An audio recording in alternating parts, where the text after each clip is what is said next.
নিজের আইডল বড় তামিমের রেকর্ড ভেঙে এবার পাকিস্তানের বিপক্ষে দুর্দান্ত এক ইনিংস উপহার দিলেন তানজিদ তামিম। মিরপুরে আজ ব্যাট হাতে গড়লেন নতুন এক ইতিহাস। একের পর এক বাউন্ডারি হাঁকিয়ে নাজেহাল করে তুলেন পাকিস্তানি বোলারদের।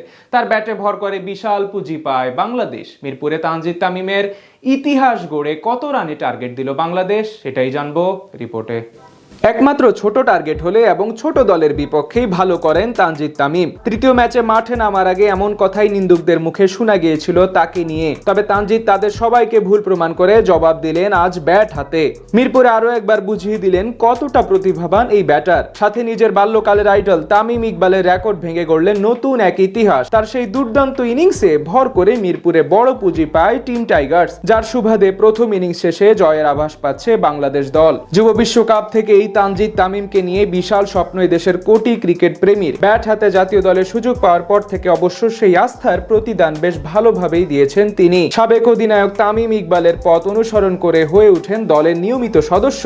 তার প্রেক্ষিতেই আজ মিরপুরে পেলেন আন্তর্জাতিক ক্যারিয়ারের প্রথম শতক। 3 ম্যাচ সিরিজের প্রথম ম্যাচে দাপুটে জয় পেয়েছিল মিরাজ বাহিনী। এরপর দ্বিতীয় ম্যাচেই কাউন্টার অ্যাটাক করে সফরকারী পাকিস্তান ক্রিকেট দল বাংলাদেশকে হারিয়ে আনে সিরিজ সমতায়। তাই আজ 3 নম্বর ম্যাচটি বলা চলে এক প্রকার অঘোষিত ফাইনাল ছিল দুই দলের কাছে। এমন ম্যাচে টস ভাগ্য গিয়েছে পাকিস্তানের পক্ষে। বিপরীতে আগে ব্যাট করতে নেমে ব্যাট হাতে আজ শুরু থেকেই দুর্দান্ত ছিলেন তানজিদ তামিম। ইনিংসের দ্বিতীয়বারে হ্যারিস রফকে ডাউন দ্য লেগে দুর্দান্ত এক ছক্কা হাঁকান এই ব্যাটার। এরপরই হাঁকাতে থাকেন একের পর এক বাউন্ডারি। পাকিস্তানি বোলারদের তুলোধুনো করে বেশ ভালোভাবে কাজে লাগাতে থাকেন পাওয়ার প্লেতে। এদিন প্রথম 10 ওভারে জোড়া ছক্কা হাঁকিয়ে নতুন রেকর্ড গড়েন তানজিদ।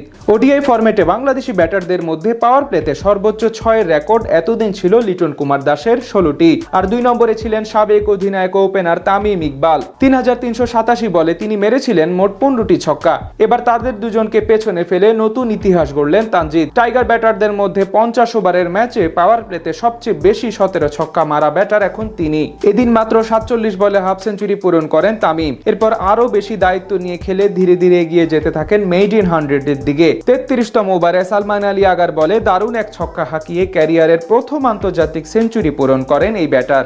এদিন তামিমের ইনিংসের পাশাপাশি বাকি ব্যাটাররাও ছিলেন দুর্দান্ত। বিশেষ করে ওপেনিং এ সাইফ হাসান 36 রান করার পরে তিনি নেমে শান্ত খেলেন 27 রানের ইনিংস। এরপর মিডল অর্ডারে দায়িত্ব নেন লিটন কুমার দাস এবং তাহিদ হৃদয়। দুজন মিলে বাউন্ডারি ও সিঙ্গেলের উপর জোর দিয়ে বেশ ভালোভাবে এগিয়ে নিয়ে যেতে থাকেন দলীয় রানের চাকা। মাঝে এলকেডি 41 রানে বিদায় নেওয়ার পরের বলে গোল্ডেন ডাক মেরে আউট হন রিশাদ হোসেন। শেষ পর্যন্ত হৃদয়ের 48 রানের ইনিংসেই ভর করে 290 রানের পুঁজি পায় বাংলাদেশ। যুব বিশ্বকাপ থেকে এই তানজিদ তামিমকে নিয়ে বিশাল স্বপ্ন দেশের কোটি ক্রিকেট প্রেমীর। ব্যাট হাতে জাতীয় দলের সুযোগ পাওয়ার পর থেকে অবশ্য সেই আস্থার প্রতিদান বেশ ভালোভাবেই দিয়েছেন তিনি।